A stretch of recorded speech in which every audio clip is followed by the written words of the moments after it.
Well, recruiting time came and went for the Golden Flashes and their coaching staff. And I tell you, I would have to think for you and your staff, the biggest signings you had were probably talking some guys into staying. Right. You had some that had decisions to make on whether to enter the NFL draft. And there's a sort of time period, Coach, I'm sure you're aware of, that when a coach leaves that you've adored, Right. there's an immediate reaction. So talking some guys into staying put was big for you in the recruiting period. Yeah, and those were the first recruits. I think the first thing that I wanted to do was embrace this team before I went out to try to get new guys to come. So, talking with Dree, talking with Trayon, talking with guys like that, but really what I talked to them, because they didn't know me, and for me to sit there and talk to them, it was another recruiting. And really what I told them is if you guys decide to come back, I only want you back is if you want to become the best football player and the best person you can possibly be. If that's not in your dreams, if that's not what you want here, then you need to go. And that's really all I told them. And I told them to reach out to some other people, talk to people that you can trust, and then pray on it and make a decision. But the only way I want you back is if you want to become the best person football player you can possibly be for this university. What was the response like from the team? It was good. I mean, it was good. They were all in, and that's really what you want is for them to be all in. There's some transition that has to happen. Mm-hmm. There's the relationship building that has to happen, and that's really our job. I tell the coaches every day, get around these guys. Get around them. Spend time with them other than just being in this office. I think you got to, go out on campus and just sit down with them and talk with them because it's our job for them to get to know us, not for them to hang around us. This question's been asked numerous times, but what's the most exciting aspect of this job as the head coach at Kent State? I think just the opportunity to be back and head the school that I played for. Never in my wildest dreams as a player do you sit there and imagine that you're going to be in charge of this, at one point in time. But one of the things that has, I would say, bothered me for a number of years is my last year here. In 1991, I was a captain on a 1-10 team, and there's a reason we were 1-10. When you look at the commitment, you look at the dedication, you look at a lot of those things, it wasn't there, and I allowed it to happen. And it's something that has bothered me for a long time, and now I have a chance to erase that.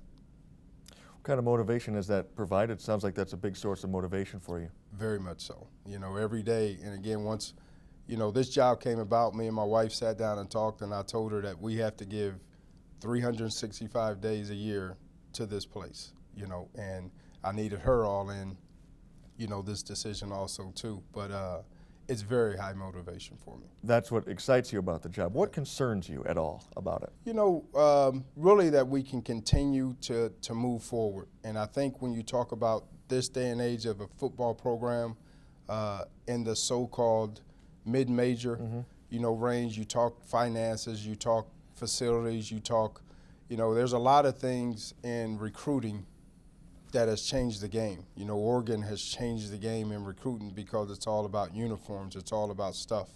And we got to keep up with the Joneses. And that's what we just got to make sure that we continue to move forward and think out of the box sometimes in some ways to make sure that we can stay in the game. We talked about the attendance numbers and how great they were in 2012, and they've continued to climb since really 2008. Right. But, Coach, times continue to be tough. Right. And there's a lot of competition for the average American dollar. Why should the Golden Flashes fans give their hard-earned money to come see your guys play on Saturdays? I think that the hard work that our guys put into it to make sure our saying is showtime.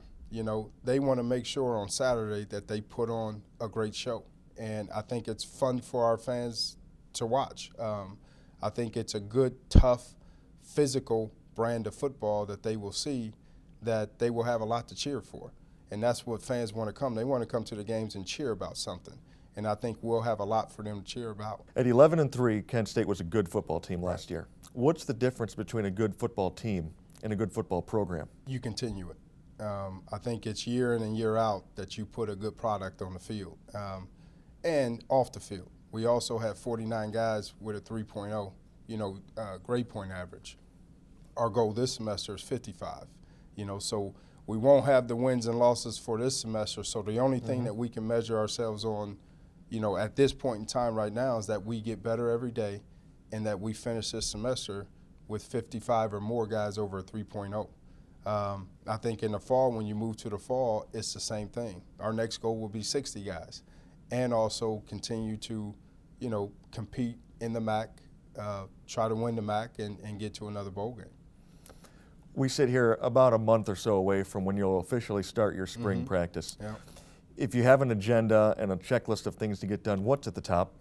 I think for us, is for me and the new coaches, is to really learn the personnel. Learn the personnel, because I think it's all about personnel. It's not about what we like to do, it's what they do the best. So we got to come out of the spring knowing what our guys do the best. And now we got to put them in situations that they can do what they do best. But it's not about the X and O's and we like this play, we like that play. It's not about that. Let's find out who our best 22 players are first, and let's put them in situations that they can be successful. You ready to name a quarterback yet? No, not at all. I got to learn the names of all the quarterbacks first, But that'll be a challenge that will continue to, and that'll go all in the spring, all over the summer, and probably up until fall camp. Finally, Coach, when you see the words head coach in front of your name, what goes through your mind? I'm humbled, definitely humbled by it, excited about the opportunity, but, I'm me. I'm just an ordinary guy. I'm just an average guy that happened to get an opportunity to come back to my alma mater and be the head coach, but it doesn't change who I am. It goes back to I want to leave something here at this university that, people can talk about, not just that he is the head coach, that he's a good man, he's a good person. Well, head coach Paul Haynes and his staff ready to embark on their first official spring practice season. That is coming up faster than you might think. And of course, we'll have continuing coverage on KentStateSports.com of exactly that leading up to the late April spring game. Our thanks to the Golden Flash's new head man on the gridiron. I'm Ty Linder. We'll talk to you very soon. Go Flashes!